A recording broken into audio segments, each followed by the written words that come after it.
अस्सलामुअलैकुम, मैं हूँ फरजाना सदीकी और आप देख रहे हैं मेरा चैनल। सबसे पहले पाकिस्तान न्यूज़ अलर्ट, अहम तरीन अपडेट के साथ हाजिर खिदमत हूँ। शहर कायद में बढ़ते हुए जराइम से कतई नज़र कानून नाफिज करने वाले इदारों की सर तोड़ कोशिशों के बावजूद जराइम में कमी न आ सकी। लानी जंक्शन के अतराफ जराइम पेशा अफराद ने अपने डेरे जमा लिए। शहर कायद से छीने और चोरी किए गए मोबाइल की एक बड़ी मार्केट कायम कर ली गई।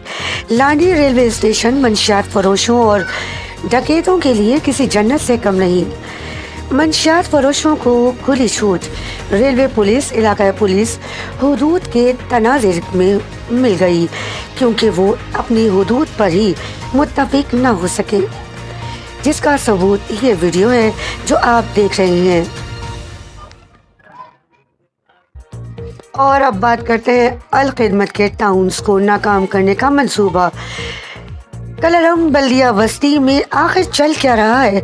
सैपरा भी खामोश, तहकीकाती इदारे भी खामोश, जबकि ट्रांजिशन ऑफिसर भी खामोश हैं।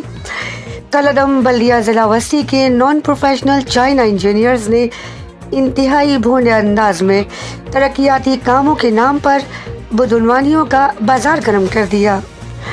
गुलबर्ग टाउन के बाद नॉर्थ नाज़ाबाद टाउन में भी 12 रबीउल अव्वल के मुकद्दस त्यौहार के नाम पर बोगस टेंडर्स तलब किए गए। गुलबर्ग टाउन में 11 अक्टूबर को, जबकि नॉर्थ नाज़ाबाद टाउन में 20 अक्टूबर को 12 रबीउल अव्वल के लिए तरक्याती कामों के टेंडर्स खोले जाएंगे। सुपरिटेंडेंट इंजीनियर SE और बगैर एक्सेंट के टेंडर किस तरह तलब किए गए? टाउन्स में प्रोक्योरमेंट और कंप्लेंट रेड्यूसल कमेटी भी मौजूद नहीं।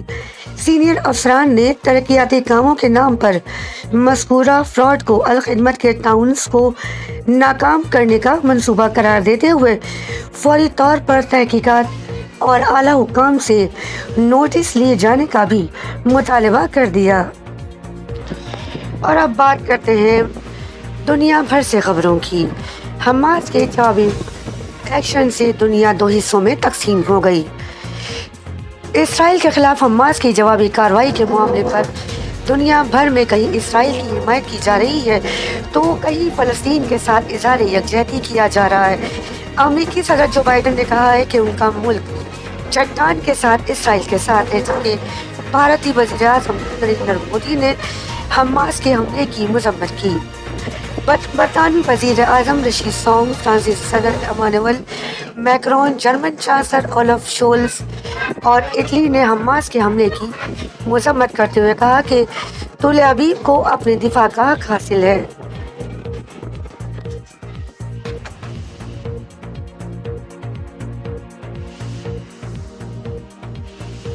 इसराइली वज़ीर आज़म ने भी धमकी दी है कि इसकी फ़लस्तीनियों को कीमत अदा करनी होगी। उन्होंने मजीद धमकियां दी और कहा कि भरपूर ताकत का इस्तेमाल किया जाएगा और ये तवील जंग होगी। हमास के सरबराह इस्माइल हनिया ने कहा कि एक बड़ी फतह हमारे साथ है और अब इंतफाज़ा की कार्रवाइयाँ हो चुकी। फ़लस्तीन की आज़ादी और हमारी कैदियों की रिहाई का अमल मुकम्मल होना चाहिए, जबकि रूस ने इसराइल और फ़लस्तीन पर जोर दिया कि वो फौरी तौर पर सीज़ फायर करे। चीन फ़िलहाल इस मामले में खामोश है। ईरान, यमन, शाम और अफ़गानिस्तान ने हमास की हिमायत का ऐलान किया। ईरानी सुप्रीम लीडर आयतुल्लाह ख़ामनेई के मुशीर याहिया रहीम सफ़वी ने हमास को मुबारकबाद दी और फ़लस्तीन और अल-क़ुद्स की आज़ादी तक वो फ़लस्तीन के साथ है। ईरानी वज़ीर ख़ारजा ने मज़ीद कहा कि हमास का हमला फ़लस्तीनियों के एतमाद का मज़हर है। अफ़गानिस्तान की तालिबान हुकूमत ने भी फ़लस्तीनियों की हिमायत की और इसराइलियों को कहा कि फ़लस्तीनियों को उनका जायज़ हक दिया जाए। अफ़गान वज़ारत ख़ारजा ने भी अपने एक बयान में मज़ीद कहा कि आज़ादी हासिल करने के लिए मुज़ाहिमत फ़लस्तीनियों का हक है। शामी वज़ारत ख़ारजा ने हमास के ऑपरेशन को एक बड़ी कामयाबी करार दिया। दमिश्क ने सयूनी दहशतगर्दी के खिलाफ लड़ाई की हिमायत का भी ऐलान किया। सऊदी अरब, कतर और कुवैत ने حماس کا حملہ اسرائیلی کارروائیوں کا نتیجہ قرار دیا۔ تینوں ممالک نے حملے کی تمام تر ذمہ داری اسرائیل پر عائد کی۔ ترکیہ، مصر، متحدہ عرب امارات نے کہا کہ فریقین صبر تحمل کا مظاہرہ کریں۔